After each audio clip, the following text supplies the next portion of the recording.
So good morning. My name is Jim Atkinson. I am the Director of Programs and Services here at ArtPride, New Jersey, and I want to welcome everyone to today's session on the Audience Insights Manager. I am a middle-aged white male with black hair and black glasses. I'm wearing a tan and black checkered shirt today, and I'm coming to you from my home office in Haddon Township, New Jersey, the ancestral land of the Lenni Lenape people. I will be joined in just a minute or two by Andrew Cotler from TRG Arts. He'll be walking us through Data Center, the tool that powers AIM, as well as providing an overview on how to get the most out of your AIM subscription. We'll also be joined a little bit later by Bill Watson Canning from TRG regarding new data center features that are currently in development. But before we get started, just have a few housekeeping measures. If you have a question, please drop it into the Q&A at the bottom of your screen. I think we all know how these work at this point after we've done so many. We've all sat through so many webinars. Then I will go ahead and address those with Andrew/Bill as we go along. I want you to keep your eye on the chat. If there are any specific links or resources we want to share, we'll be sure to drop them in there. Closed captioning is available by clicking on the closed captioning link at the bottom of the screen. And we will be recording today's webinar, and we will share the video as well as the slide deck with you all, so you'll have it as a resource, and you can also share it with any colleagues that might not have been able to join us today. So with that, I'm going to go ahead and hand it off to Andrew. Hey, thanks, Jim. Good morning, everybody.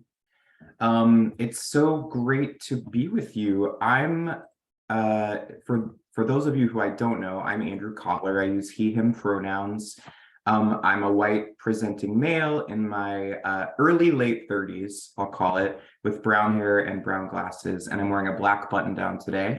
Behind me on the screen are a couple of framed photos and a couple of clocks, which if you ask me later, I'll tell you what the symbolism of those are.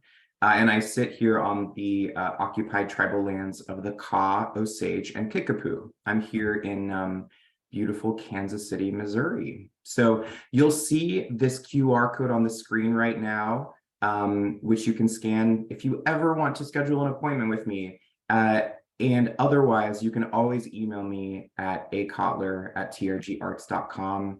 I'm here to be a resource for you. I'm your dedicated client success manager here in the state of New Jersey. I also work with the New York organizations and Philly. So I'm here. I live in Kansas City now, but I'm an East Coast guy, lived in the city for years. So I'm here to be a resource for you. Just a little bit about me. I grew up as an actor. I've been in the theater since age 6. I worked in a bunch of regional theaters, some of yours actually. You can see a couple of my big credits on the screen, Forever Plaid and Joseph. And then this is when I did Louis the Lightning Bug with the National Theater for Children and toured through schools and talked about electrical safety. So truly there are no small parts, only huge bugs, as they say. But I share this because my personal mission here is to, keep the arts alive and sustained for generations to come. This is truly mission-driven work for me, which is why I love what I do, working with all of you to build and enhance and support your audiences. So know that you have a really solid partner in this, I hope. And we'll save the American arts and culture industry together. Just a little bit about what we're going to cover today. Some of this in deeper ways, some of this will skim, but we're going to talk about the state of Audience Insights Manager, or AIM as I'll refer to it. I'll give you some updates on trade activity. We're going to really look at 2022. This is the first one. This is the first summit or meeting that I'm presenting for you all in my capacity here. So we're going to look back at 2022 and future years. I hope we'll continue to do this. We'll be able to compare our growth over the last couple of years. This year, we're really going to focus on 2022. You're going to get an update, like Jim mentioned, from my colleague, Bill Watson Canning, about what's coming next in data center, product innovation, some new features that are going to get rolled out. I'm really excited about.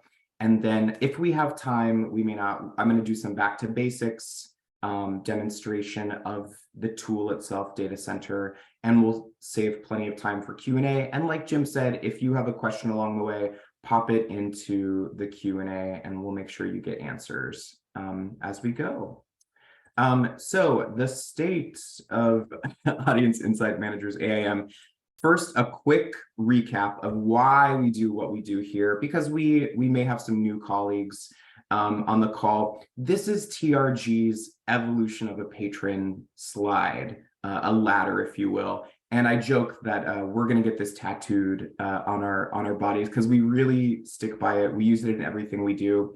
And the kind of folksy methodology here is you wouldn't ask someone to marry you on the first date, right? Because that would be awkward. It would be too much too soon. So why would you ask a prospect or a first-time single ticket buyer to take a really big leap, like become a subscriber or a member? It's just too much too soon. You don't know each other like that, right? We want to welcome them for the first time, right? Buy a single ticket, become a single ticket buyer, buy another single ticket, that Netflix model. Hey, we think you liked this show, so we think you're going to like this other show or event or production. Then invite them to become a multi-ticket buyer and then that subscription offer, right? That means we're going to be targeting the right person with the right message at the right time, the people who are most likely to take us up on our next offer in this evolution of a patron. And we're not wasting dollars on subscription campaigns and sending out like hundreds of thousands of brochures to people who will just stick them in the recycling, right? We know our patrons, we want to show that we know them, and we want to talk to them with the right message at the right time. Anytime we chat, I'll probably bring up the slide, just consider it part of the gig. But all that to say, just a reminder, we have around 26 community networks like the AIM network across this great land. And we'll talk a lot about unique mailable households today. I have New Jersey AIM's unique mailable households number up on the screen. I'm going to go a little deeper into that in a moment. But any more than one organization in a community, we create this community network with data sharing, safe data sharing, these fabulous demographics, which we'll talk about today. And that's why we're doing what we're doing here. So this is our 2023 list of AIM members. We are up to 45 members, diverse organizations of large, medium, and smaller budget sizes. Those big ones cast a really wide net, bring in lots of people from New Jersey and the surrounding areas. The smaller organizations typically attract a more niche audience who are more interested in specific genres or specific types of dance or different cultural arts. So we all feed this pipeline together, right? Of those really big audiences bringing in a lot of people, and those smaller audiences really honing what they do well. And so we can speak to these audiences in different ways and share their data in safe ways. So 45 is a great number. Hopefully you see your organization on there, and we're always looking to grow. So anytime, by the way, you have a colleague or peer in the industry who you think could benefit from this product, from this tool, from AIM and Data Center, please send them to Jim at ArtPride or to me, and we'll get them some more information. Because the more data we have in the system, the more patrons we get to invite to our events. And for those 3 new organizations, we want to welcome them: Westrick Music Academy, the Shakespeare Theater of New Jersey, and First Night Morris County. I've gotten to take a look at all of your organizations, some very exciting stuff happening. So welcome. And on that note, just some early data here. Churn in the industry. We're seeing this at TRG. There is a big turnover in our industry because of COVID and generational shifts and other things. So we've had 45 new users in this network in New Jersey created this year from all of our organizations, 45, and 75 users deactivated. We do deactivate once a year for those who haven't logged in a year. So those numbers are skewed a little bit, but just to show you what kind of churn. So we have a lot of new members of the team, hopefully on this call, but also just in our 45 organizations in New Jersey and across the country. So what that means, we're doing a lot more marketing 101 training, helping new staff members and regardless of whatever part of their career they're in, understanding this methodology of why we do what we do, why we want to use data in a smart way, why we want to be really targeted with our campaigns using direct mail versus digital, et cetera. So anytime I say that, because anytime that I can personally be helpful to you or to your new colleagues, please connect them with us. That's what we're here for. Bill and Jenny, my colleague, and I, we're here just to help you succeed and sell those tickets, invite those people. Speaking of which, new this year, which is so exciting, Jim and I have worked very hard to make this happen. We have trading reciprocity now with New York City organizations, and as well as Philadelphia and Delaware, as we have for the past couple of years. So that makes a total of 138 organizations and close to 9 million unique mailable households that you have access to for prospects and for demographics. So that is a huge addition to our data set. And we're gonna just look at it over the next year and measure, who's crossing the Hudson between New Jersey and New York, and see where else we can expand to, perhaps to get you more customers, more data. All right, so let's look at some of the data from our community network here. This should look familiar to you, the state of New Jersey. You're probably there or virtually there at least right now. And we know that via the last census that the population of the state of New Jersey is about 9.267 million people. And that's making up, yes, there we go. That's made up of just under 4 million households, right? So all those 9 million people live in about 4 million households with around 2.66 people per household. Okay, that's the state of New Jersey.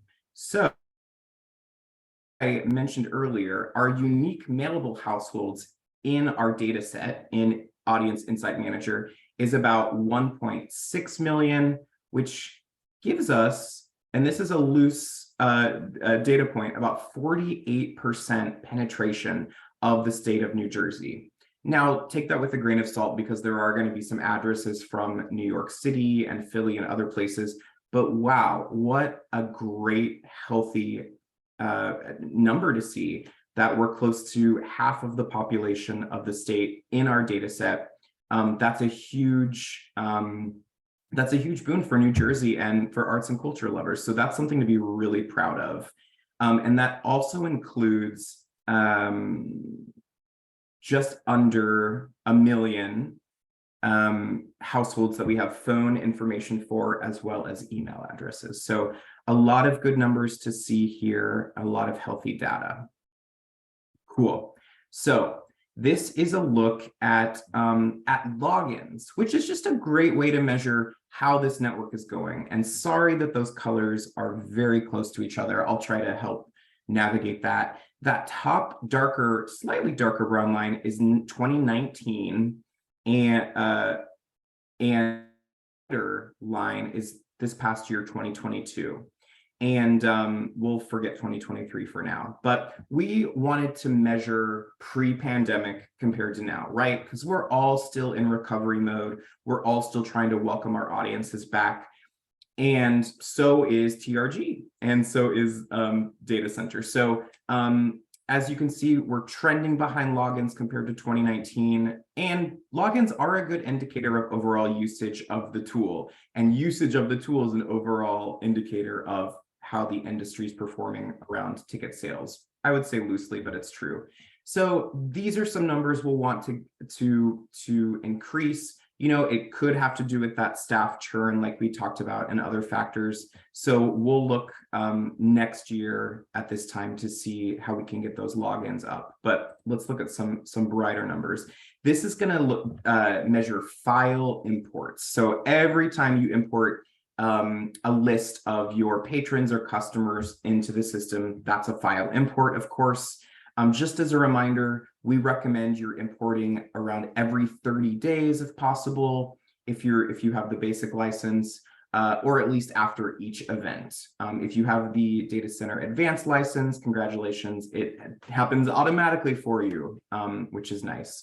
And Bill, I think we'll talk a little bit more about that advanced license later in case anyone's interested. But as you can see, we saw a big spike in April of 2019 with file imports, probably people loading their data from the previous season. That's kind of towards the end of the season. And we saw a smaller spike in May of 2022. So we're getting back closer to our pre-pandemic file import numbers. And then finally around trade approvals, right? So every time you request a trade, it gets approved, hopefully. And we're doing really well with trade approvals compared to our pre-pandemic numbers. As you can see, those are trending nicely. Big spike in August here, that 8th month you can see in both years. And just as a reminder, keep your trade approvals happening as quickly as possible. We recommend getting those approved within 3 to 5 business days, just to keep everybody moving. So this is all just to remind you there is strength in community partnership.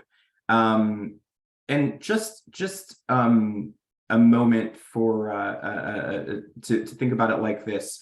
There is an active group of people who are attending live performing arts events, right? In the wake of COVID-19. There are people, unfortunately, who will never return to our venues, and that is very sad. We have to keep going forward. So we know there is a group of people that are actively attending live theater and dance and orchestras, etc. So use your trade partners, right?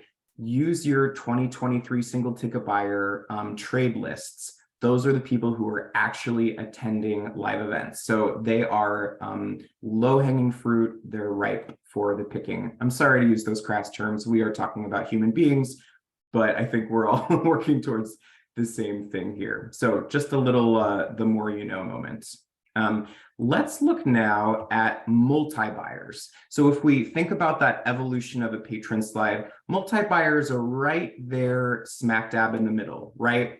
They've bought tickets to multiple shows, probably in one season, and they're ready for perhaps that big subscription or membership offer. You've seen all of our productions. You've seen 3 productions this season. Why not save 30% and become a subscriber, and you get all these benefits that come with it, or a member, or whatever your model happens to be. So looking backwards, pre-2022, this is all of our data aggregated together ever since AIM has been around.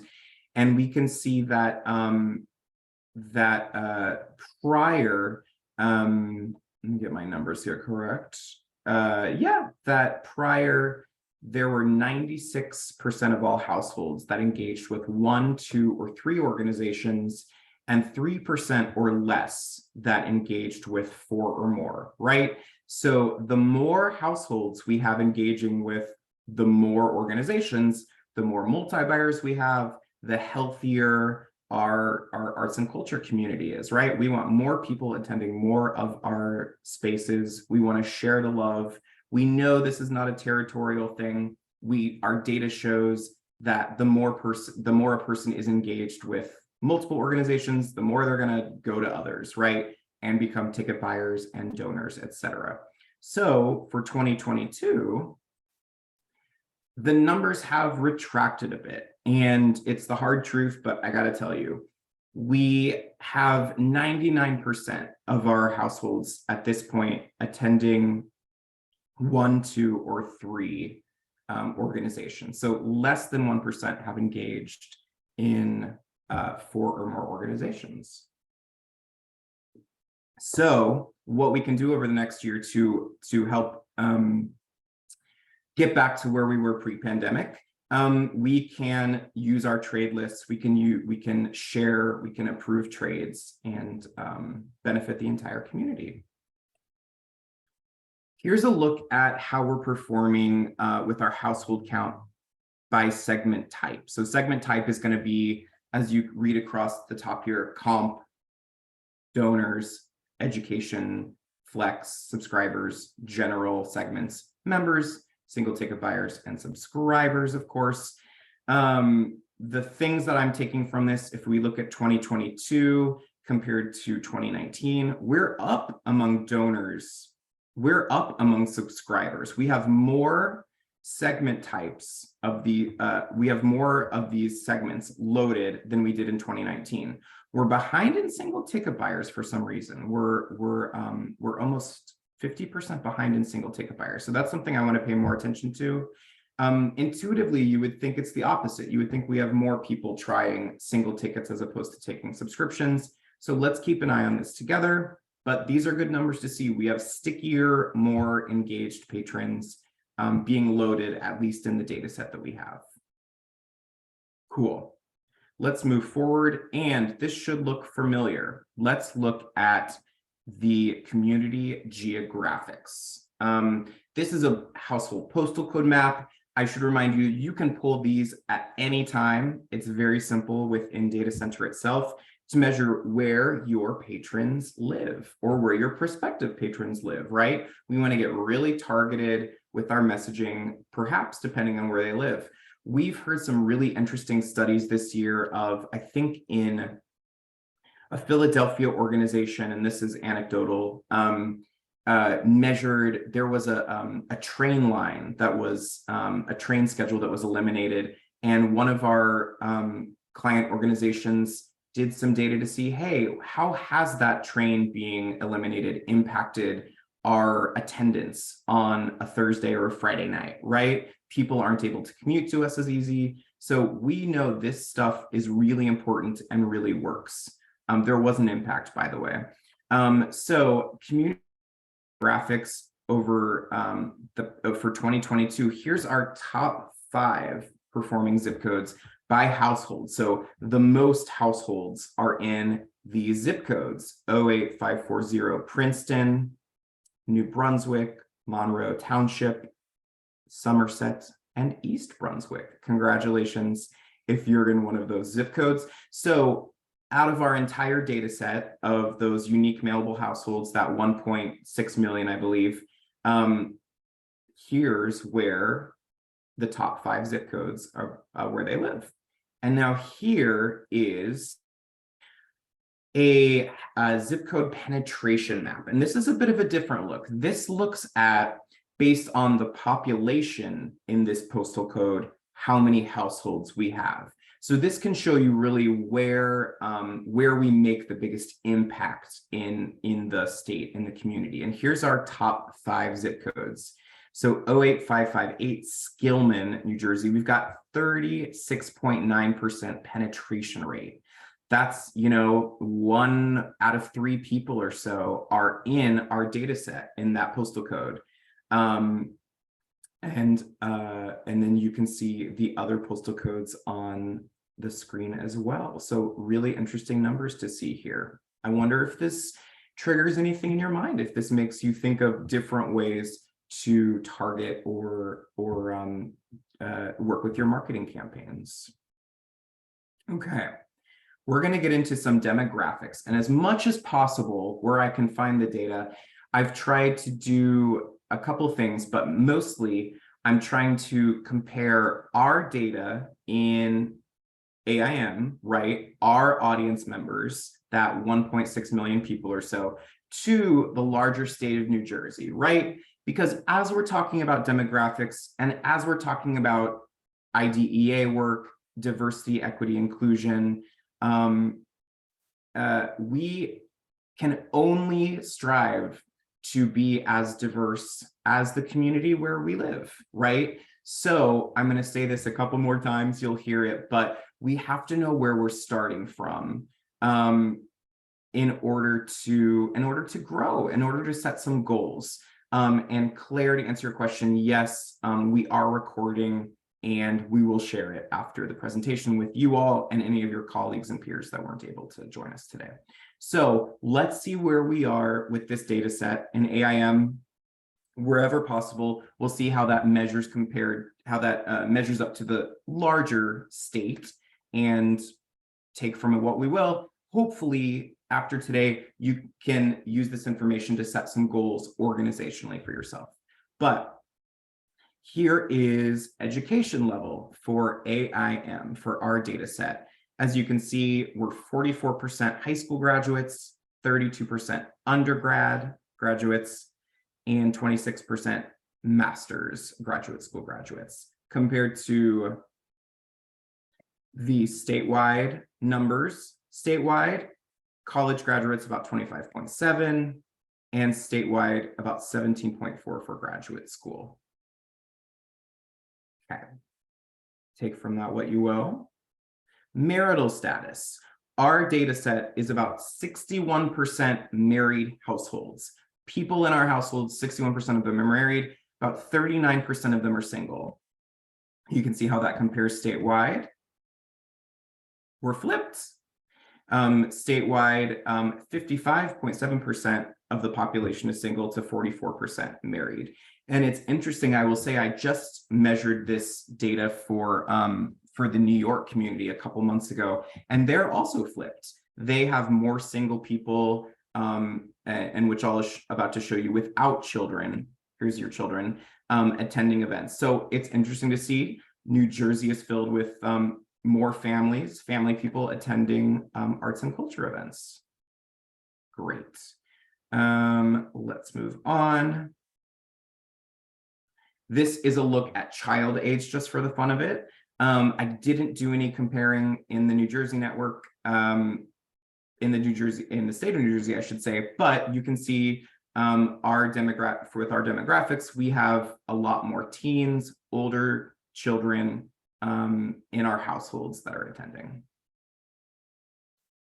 Okay, household income. Household income is such an important part of working with data center, and it's a really great way to bring your marketing team and your fundraising team together to look at where are your patrons, where are your ticket buyers, where are your donors, where are your ticket buyers who possibly have more capacity that aren't already giving, and vice versa, who's giving more than you would have thought. But in comparing to the state of New Jersey, the New Jersey median household income is just under $90,000.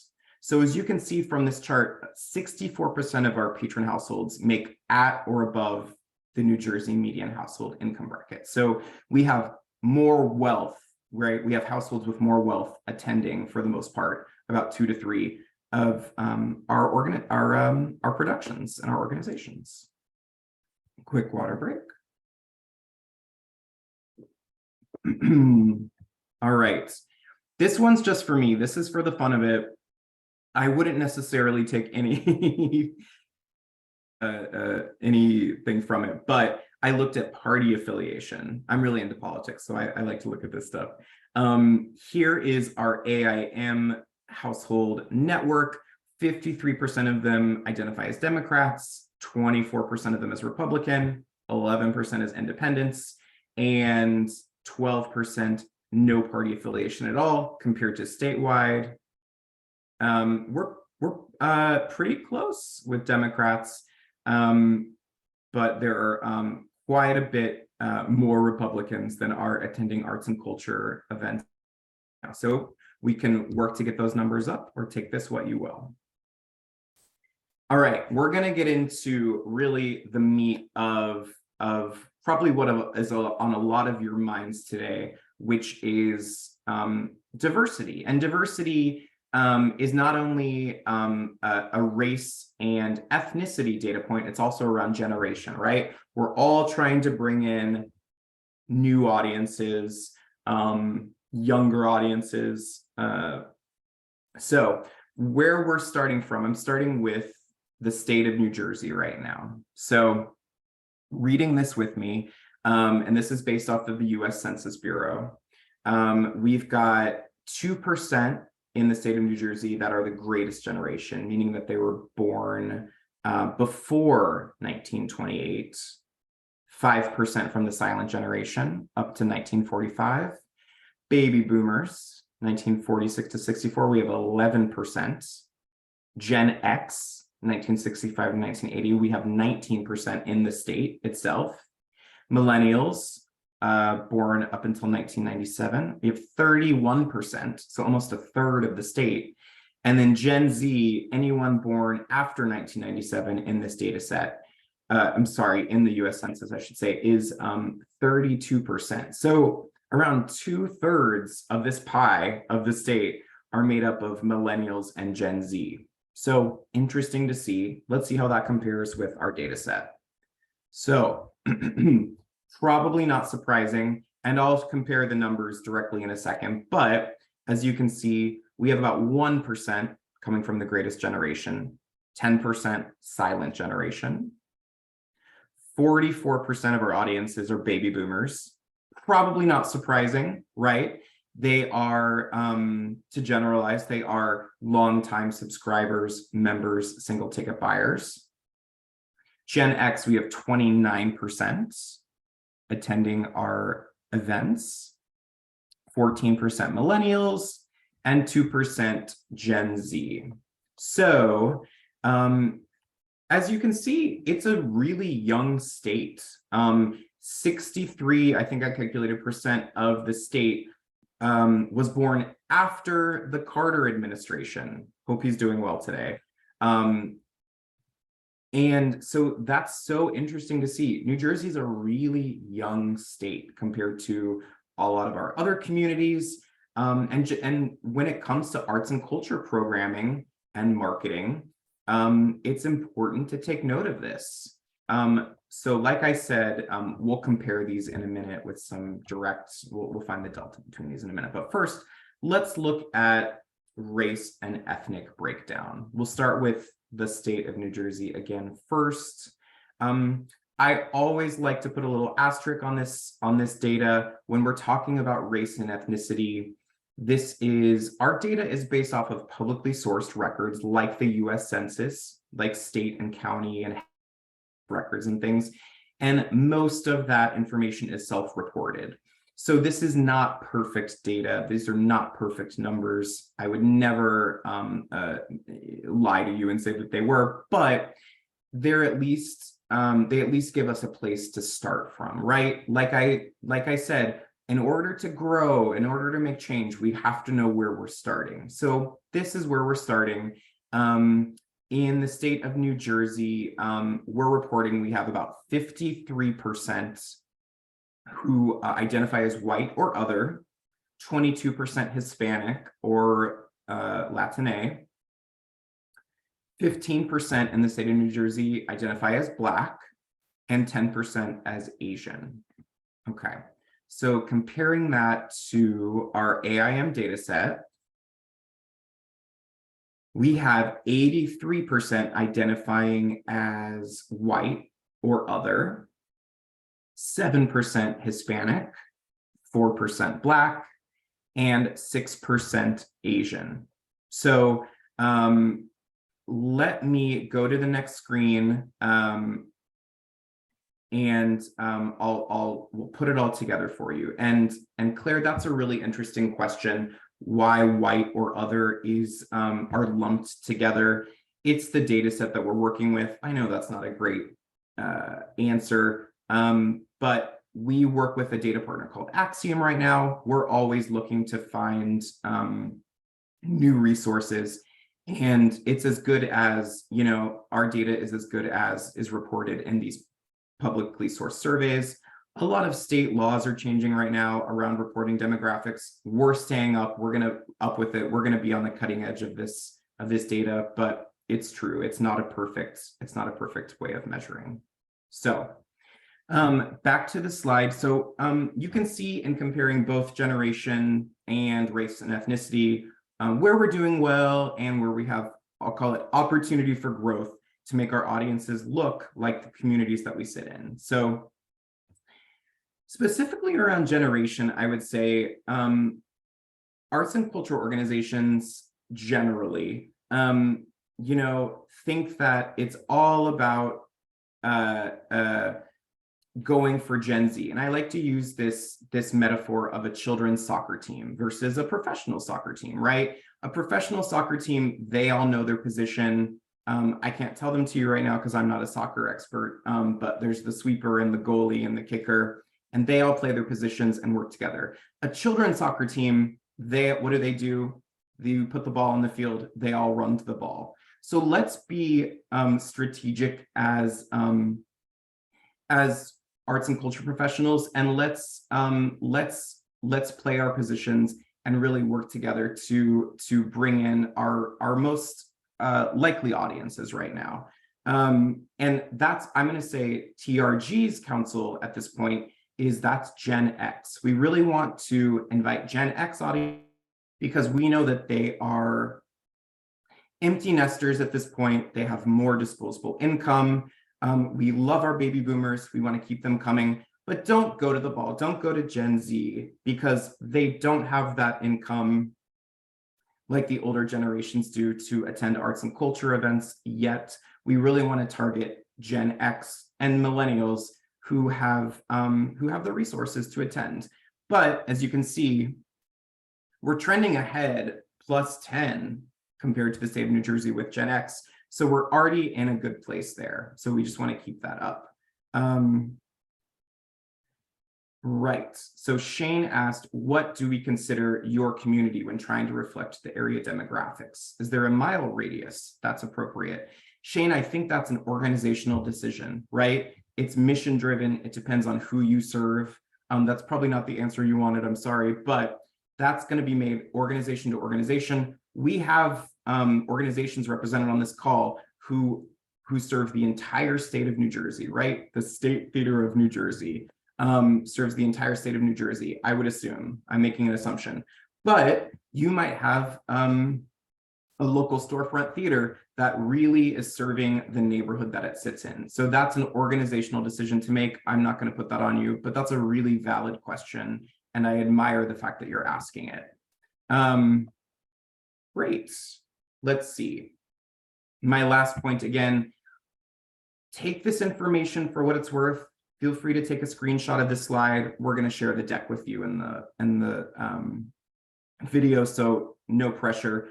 But if we could all think about this and come back in 12 months, in a year, and say, hey, we thought about this. We made a plan, some little plan, some huge plan, whatever it is, to grow our audiences based on this data, right? Data doesn't lie. Data tells a story. It's based in fact. Let's grow these numbers over the next year together. It's going to have to happen organization by organization. So we're all part of this story. We all have to do it together. Okay. I hope that was interesting. I hope it's not, I hope it doesn't completely depress you. This is where we are as an industry, as a country, etc. I don't need to preach to you. We all just have to be intentional about growing our audiences. And that's what we're going to do together. But here's a fun activity. Here's a demographic profile of our most common AIM patron in the New Jersey network.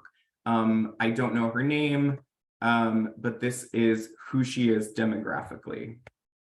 She is probably a 62-year-old married white woman born in the month of June. I love that specifically. She has no children present currently in her household. Most common patron, right? Undergraduate or higher education level, so some college.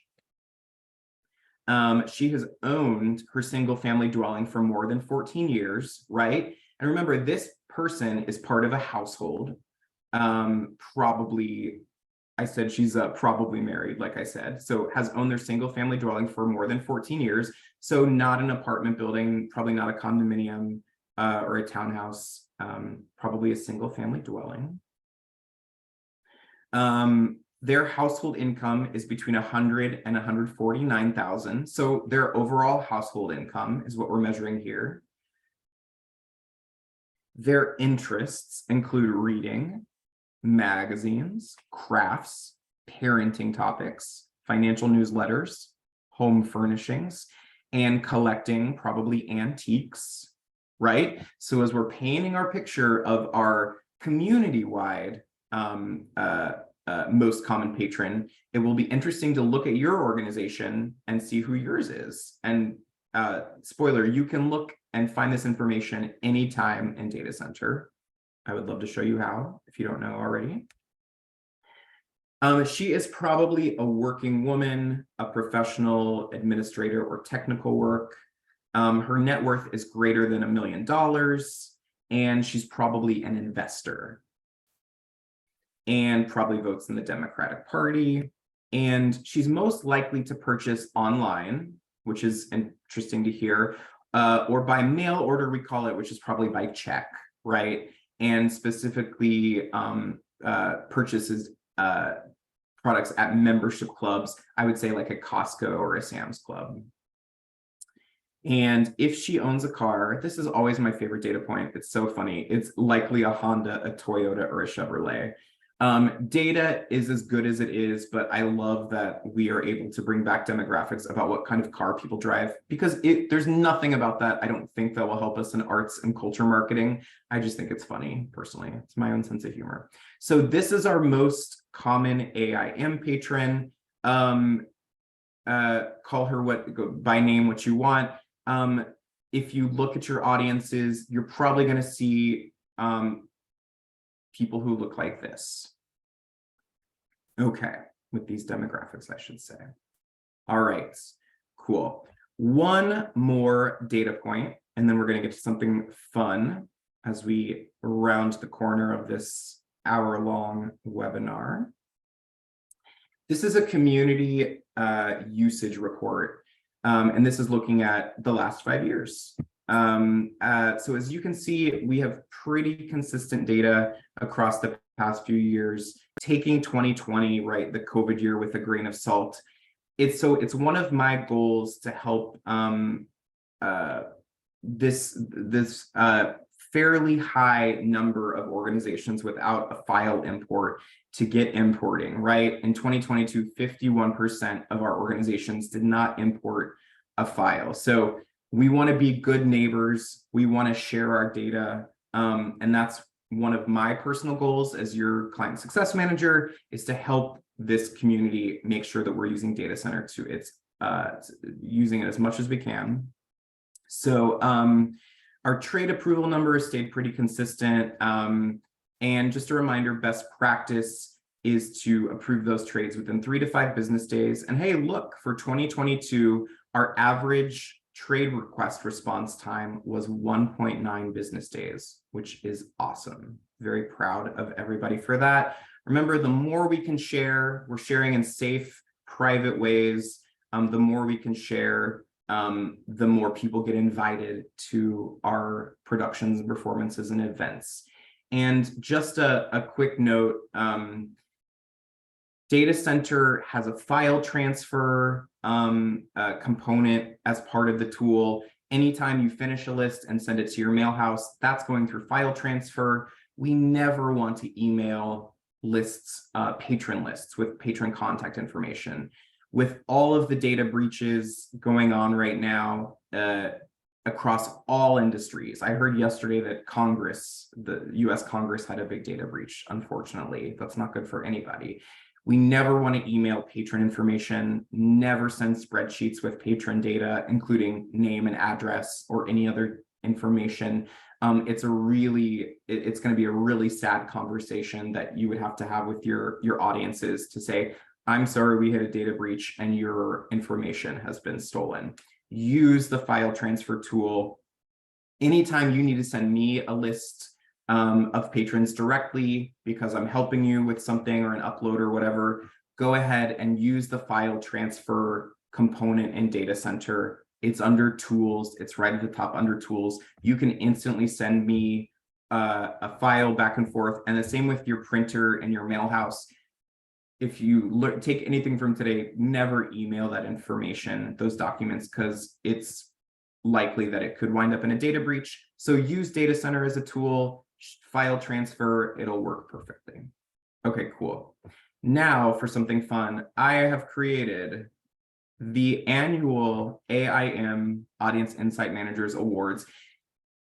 This is just for fun. I'm going to point out some of your organizations who have done some impressive things this year.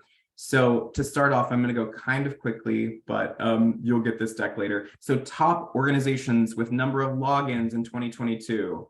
Amazing. State Theater, Monmouth University Center for the Arts, Two River Theater, George Street Playhouse, New Jersey Symphony Orchestra, Premier Stages, and Paper Mill. Great job. These are the people who have logged in the most in 2022. Proud of you all. Top 2022 organizations for overall segment counts. They would have the most groups of people loaded into Data Center. We've got a nice long list as well. State Theater, McCarter Theater Center, South Orange PAC, New Jersey Symphony Orchestra, Two River Theater again, Monmouth University, and Algonquin Arts Theater. Nice job, you all. Here's our highest percentage of segments available for trade. I call this the Good Neighbor Award. You are lifting that ship or what is the saying? The rising tide lifts all ships. I guess you are the rising tide then. Here you are. McCarter Theater Center again. South Orange PAC, State Theater, Monmouth University, Two River Theater, Premier Stages, Center for Contemporary Arts, Hunterdon Art Museum, and Algonquin Arts Theater. Good job, you all. Good neighbors. Cool. Just a couple more. Here's our 2022 most file imports. So the most times that someone on your team has taken the time to import a file. We've got Rowan University College of Performing Arts, Monmouth University State Theater, New Jersey Symphony Orchestra, Hey George Street Playhouse, great job, and Grounds for Sculpture, wonderful. And we've got the most lists created. So these are the most lists either for a mailing list or perhaps for some research. You can use a campaign for either one, to send a mail piece or just for research. I do it every day. We've got State Theater New Jersey, New Jersey Symphony Orchestra, Monmouth, Grounds for Sculpture, and George Street Playhouse again. There you go. And the most lists with geofilters. You're really targeting who you're mailing to, who you're outreaching, who you're doing outreach to. That's the way to say it. 4 organizations: State Theater, New Jersey Symphony Orchestra, Algonquin Arts, and Mile Square Theater. Hey, Mile Square Theater, great job. And then I think this is our last one. The most requested trade segments overall. People want your segments. We've got McCarter Theater Center, Monmouth University Center for the Arts, Two River Theater Company, South Orange Performing Arts Center, and the Paper Mill Playhouse, one of my favorite places on earth. Congratulations to our award recipients. If you don't see your name on, if you didn't see your organization represented in the awards this year, this is just for fun. Don't take it too seriously, but we want to get you on this list next year. So anything I can do to help you do that, please reach out to me. All right, in our final few minutes, I want to welcome onto the screen my colleague, Bill Watson Canning. Bill is the VP of Software Products, a new title for him. We are so proud. Bill's my boss. I report to him and we work together to make this all work for you and make sure that we're on the cutting edge of the arts and culture data industry. So I will turn it over to you, Bill. Thank you, Andrew, and wave if you can't hear me for some reason, but I think I'm coming through. I am Bill Watson Canning. My pronouns are he, him. I am presenting male, dark hair, dark glasses. I think this is a purple shirt today. And I am speaking to you from my home office in Tampa, which I acknowledge is the traditional homeland and territory of the Seminole, as well as other historical groups, including the Tocobaga. I know I just have a few minutes here to talk about what we've been doing. So Andrew, why don't we get to it? We are looking for ways to enhance all of our software products. Data Center is part of a suite of products that we now offer thanks to a recent acquisition last year, or actually in 2021, of a UK company called Purple 7. One thing that is out there today, and I hope you're aware of it, we did a web, if you're not, we did a webinar back in January. There's a recording in Data Center of that. You can reach out to Andrew to get up to speed on this. But we call it the Arts and Culture Benchmark. And this is a way for organizations to monitor their recovery against the industry. We know everybody is lagging. It doesn't tell you a lot to say, okay, that we are still 15% behind revenue for where we were in 2019. Because we know that theaters are recovering at a different pace than orchestras, live music, what have you.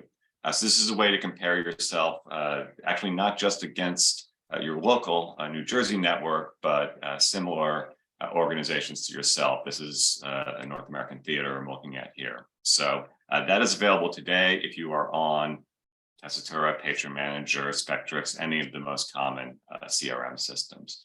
But let's move ahead. Having mentioned those CRM systems, Andrew mentioned the advanced license. Those of you on Tessitura could get the advanced license today, which would mean that you would be automatically loading your data in. You wouldn't have to be dealing with exporting Excel sheets and importing them into Data Center. If you hit one more time, Andrew. But we are expanding our ability to do auto loading during this year. It's actually pretty close to being here. So if you're on any of these other CRM systems, we'd love to talk to you about getting into a point where you can actually automatically load stuff and not have to remind yourself at the end of each production to load stuff in. We are looking at, this is for organizations that want to have their transactional data in there. So you can actually look at who spent more than $50 on a ticket, let's say. We are exploring the possibility as well for biographical data. So more to come on that. A few other things. A lot of things are kind of behind the scenes, but let's charge forward. Yes, with our acquisition of Purple 7 is fantastic at visualizing data and just sort of taking a snapshot of some of the kind of cool graphs that come with Purple 7. We're going to be bringing some of these visualizations into Data Center. So I talk about trajectory visualizations, sort of planning the trajectory of your show. Where should you be when you are 8 weeks out from production? How does that compare to what you were hoping to be in terms of single ticket sales, what have you? Moving on, surveys. Many of you have survey tools already. That's great. We have a tool that's kind of specific to the arts industry. It was built by Purple 7. It's now part of TRG. So it's a survey tool that is designed to automatically go out to your patrons, the moment the show is over, let's say within 15 minutes at the end of the production, because we know how important it is to get those surveys out kind of right away. I think I have one or two more on here. Other things, we are always looking for, it's always difficult for me to do some of these presentations because a lot of what we're doing is just trying to make the system work more smoothly behind the scenes so that you're not waiting, let's say, we say 1 to 5 days for an upload sometimes. We never want it to be 5 days, obviously, but looking for ways to improve the interface. One thing I have heard, guilty from many of you using the system is it can be a little overwhelming sometimes trying to figure out, where something you need is. So what can we do to make that easier for you? Looking at, and again, these are just things that are under consideration right now. They aren't necessarily actively in development. Having systems that can automatically reach out to first-time single ticket buyer, let's say, since that tends to be kind of an automated thing. and you can take some of that manual load off of your marketing team. Looking at how we can recommend patrons who are likely to move up the loyalty ladder. Integrating with MailChimp, we want your ideas. Andrew is here to help you use the system as it is, but we never want to say that the system as it is the way we want it to be forever. So please, please, please, you can also reach out to me. My name is a little dark lettering against a dark background, I guess they're on that slide, but please reach out to me, reach out to Andrew. Any ideas you have, we want to make the system as useful as possible for all of you. Absolutely. Thank you, Bill, so much for sharing these and for keeping sharing these things and for keeping us up to date. Like I said, I wanted to pose a question. We don't have time, so I'm gonna pose it for you to think about and get back to me with. What do you need more of in AIM or data center? Please share that with me.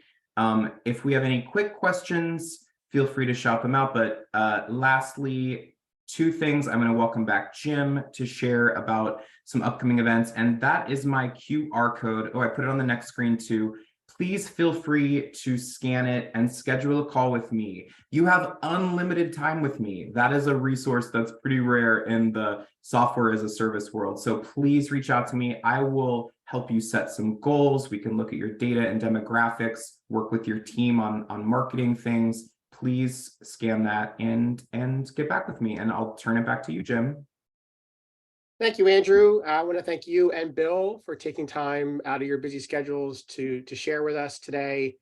Certainly also thank everyone who's here on the webinar, because I know all of our schedules are really busy and it can be very difficult to find time to have these conversations, but they're really important conversations to have. So thank you for being here, for subscribing to AIM and being on this webinar today, which hopefully will be the first of several we'll schedule throughout the year, specifically for those who are registered and subscribed to AIM, so we can talk more about how to use AIM most efficiently, what's going on with AIM, and we really want to see you all get the most out of your subscription that you have for the year. We do have a couple other events coming up. We are partnering with the New Jersey Theater Alliance on the next Creating Change Roundtable on March 14. And ArtPride's next member webinar is coming up on March 24th. Both of those are at 10 a.m. You can get details and register for those events at artpridenj.org/events. But with that, we are right up on time. So great job sticking to time schedule. Thank you all for being here, and I look forward to continuing our journey together. So have a great day.